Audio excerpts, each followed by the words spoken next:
7、本当の恋。数日後、一人の客が私の椅子を見に来ました。その人はすぐに私の椅子を買いました。買ったのは市の有名な人で、彼の家はホテルから少し遠かったです。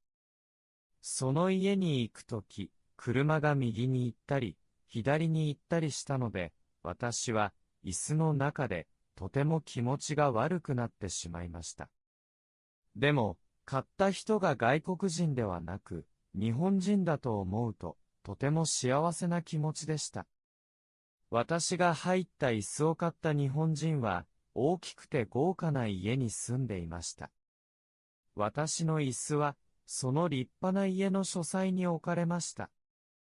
その書斎は、家の主人より若くて、美しい奥様に使われている部屋でした。私は、そのことにとても満足しました。その後の1ヶ月、私は奥様といつも一緒にいました。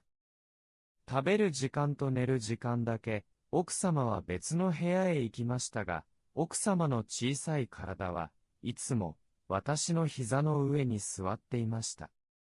その頃、奥様はずっと書斎にいて、小説を書いていたからです。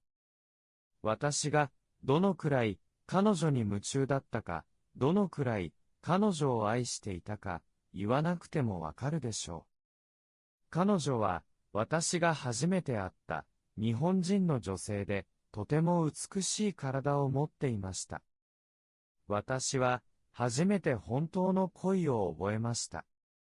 どうして本当の恋だと思ったのか考えました。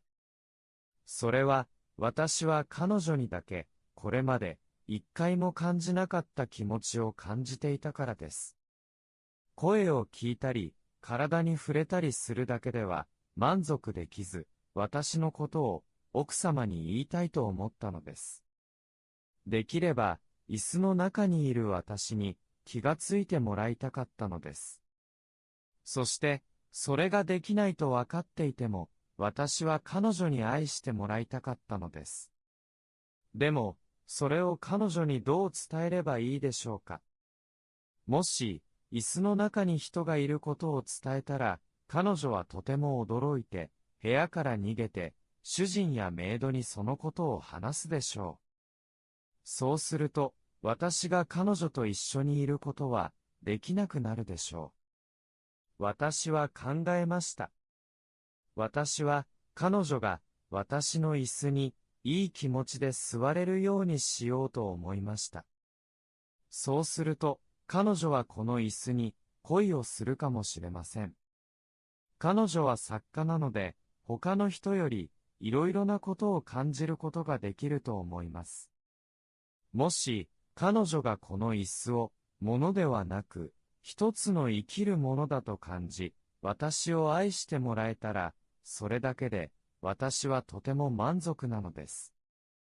この椅子を気に入ってもらうために、彼女が私の上に座るとき、私はいつも優しく抱くように気をつけました。